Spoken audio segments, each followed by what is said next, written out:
প্রিয় দর্শক, একটি খাবারকে যখন কয়েকটি খাবারের সংমিশ্রণে তৈরি করা হয়, সেই খাবারটি তখন খুবই পুষ্টিকর, মজাদার এবং স্বাস্থ্যকর হয়ে যায়। আসসালামু আলাইকুম প্রিয় দর্শক, বাচ্চাদের খাবার রেসিপির আজকের আয়োজনে রয়েছে খুবই পুষ্টিকর এবং স্বাস্থ্যকর একটি খাবারের রেসিপি। এই খাবারটি তৈরি করতে এখানে আমার লেগেছে গাজর এবং সেই সাথে এখানে নিয়েছি দুধ, সেই সাথে রয়েছে একটি মুরগির ডিমের পুরো অংশ এবং আমি এই খাবারটা রান্না করব।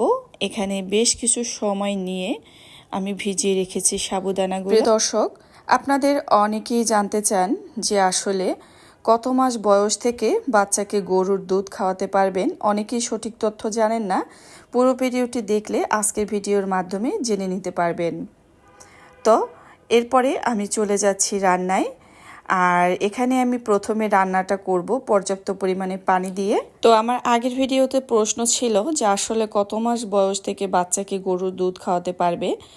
আপনি যদি বাচ্চাকে গরুর দুধ খাওয়াতে চান সরাসরি কোনো খাবারের সাথে না দিয়ে, মানে সরাসরি যদি দিতে চান, সেক্ষেত্রে আপনার বাচ্চার যখন বয়স 2 বছর হবে তখন থেকে আপনি আপনার বাচ্চাকে গরুর দুধ সরাসরি খাওয়াতে পারবেন। আর এর আগে যদি খাওয়াতে চান, বাচ্চার কিন্তু অ্যালার্জিজনিত বিভিন্ন রকমের সমস্যা হতে পারে। তবে আপনি 1 বছর থেকে বা 10 মাস 9 মাস এরকম সময় থেকে কিন্তু আপনি বাচ্চাকে দুধ দিয়ে যে কোনো খাবার তৈরি করে কিন্তু বাচ্চাকে খাওয়াতে পারবেন। তবে সেটা পরিমাণে অল্প দিতে হবে, দেখতে হবে বাচ্চার কোনো রকমের অ্যালার্জি রিয়াকশন হয় কি না। তবে 1 বছর থেকে আপনারা বাচ্চার বিভিন্ন রকমের খাবার তৈরি করে দিতে পারেন দুধ দিয়ে, আর সরাসরি যদি দিতে চান সেটা 2 বছর থেকে। তো যাই হোক, এখানে কিন্তু আমি সাবুদানা এবং গাজর গ্রেট করে রাখা গাজর একত্রে দিয়েছি। বেশ কিছু সময় হালকা আঁচে রেখে আমি আসলে নামাজটা আদায় করে নিয়েছি। তো যাই হোক, এরপরে কিছু সময় পর আমি আবারও চলে আসছি। আর এখানে সামান্য পরিমাণ মিষ্টি স্বাদের জন্য তাল মিশ্রিও ব্যবহার করেছি এবং খুব সুন্দর ফ্লেভারের জন্য একটা এলাচি দিয়েছি। আর এখন ব্যবহার করছি জাল করে রাখা গরুর দুধ। তো এই দুধটা দিয়েও আমি কিছু সময় রান্না করে নেব। প্রিয় দর্শক, বাচ্চাদের গাজর খাওয়ালে শরীরে রোগ প্রতিরোধ ক্ষমতা আশ্চর্যজনকভাবে বৃদ্ধি পায়। শরীরে ক্ষতিকর জীবাণু, ভাইরাস এবং বিভিন্ন ধরনের প্রদাহের বিরুদ্ধে কাজ করে। গাজরে প্রচুর পরিমাণে ভিটামিন রয়েছে। এছাড়াও বিভিন্ন ধরনের খনিজ, পটাশিয়াম, ফসফরাস রয়েছে, যা কিনা বাচ্চার হাড় গঠন এবং নার্ভ সিস্টেমকে শক্ত করে, মস্তিষ্ক ক্ষমতা বৃদ্ধিতে সহায়তা করে, বাচ্চার মুখের উজ্জ্বলতা বৃদ্ধিতে সহায়তা করে। এখানে আমি দিয়ে দিয়েছি মুরগির একটা ডিম, পুরোটাই দিয়েছি এবং সেটা যদি আপনারা 10 মাস বয়সে কিন্তু একটা বাচ্চাকে আপনি মুরগির পুরো একটা ডিম দিতে পারবেন। 7 মাস 8 মাস বয়সে মুরগির পুরো ডিম দিতে যাবেন না।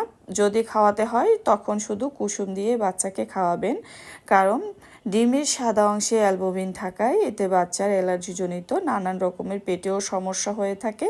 তাই চেষ্টা করবেন বাচ্চাকে প্রথমে যখন খাওয়াবেন তখন ডিমের কুসুম দিয়ে শুরু করবেন। আর এখানে আমি আরও খুব সুন্দর একটা ফ্লেভারের জন্য এবং যেটা ঘি বাচ্চার স্বাস্থ্যকর ওজন বাড়ায় এবং স্মৃতিশক্তি বাড়াতেও কিন্তু জাদুর মতো কাজ করে।